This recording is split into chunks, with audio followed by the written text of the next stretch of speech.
Charms. This PD is about using podcasts. For the live version of this PD, we will be able to talk about some experiences that we have in our personal lives and also in our classroom of interacting with podcasts. So for those of you that are in the live Zoom call, if you could share out, you can unmute or put in the chat, what do you think about podcasts? Do you listen to podcasts? Do you have a favorite podcast?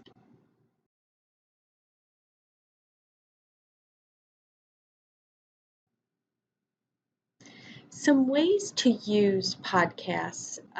We can, of course, have teacher-created podcasts, student-created podcasts.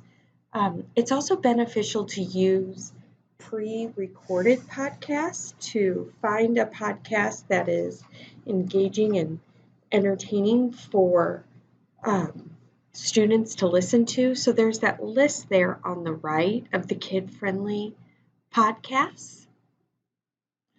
If you would like to share out some podcasts that you've used in your classroom, the name of it and the topic in which you use it. So the benefits for podcasts, and there are many of them, but just a couple, is that student engagement, those listening skills, especially for the students that are not with us in person. It's a great opportunity for them to still get the practice and the detail without being able to necessarily have you sitting directly in front of them. It can also be an opportunity for their eyes to not be on the screen, the independence, and for students to be able to practice some of that reflective thinking. So let's think about this as using a podcast as a conversation starter. The purpose of the podcast that you could have is to just provide some background or to introduce a topic or an idea that you're working on that day.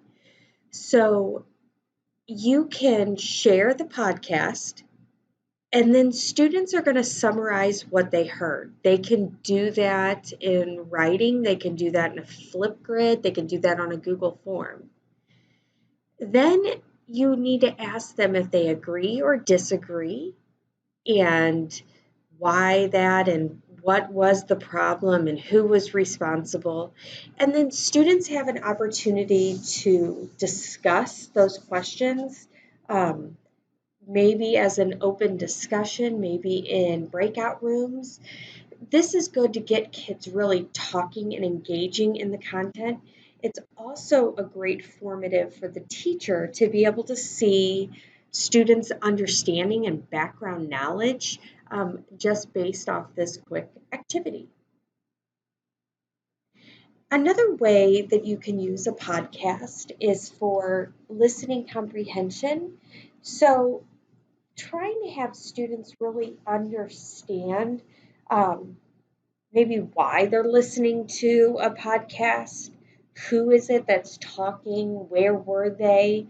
Start picking up some of those major and minor details in the podcast, and students can work on actually listening for the important parts of a conversation, a book, anything. It can help develop those skills. So just some activity tips for using podcasts. First, you want to teach anything that students will need to know about a podcast.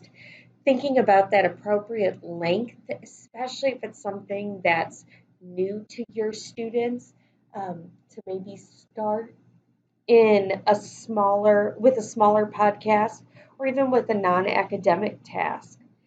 Have a purpose for why you're doing it. Make sure students understand the purpose and being able to filter the podcast. Of course, that feels like, well, yes, we know that. But again, it's very podcasts aren't necessarily regulated at this time, so it's vital to make sure that you listen to the entire podcast before sharing it with students.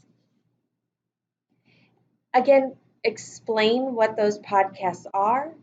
Have a list of some of your favorites. Again, choosing those interesting podcasts. And again, after you have done some of these activities, it may also be beneficial for students to go back and create their own podcast.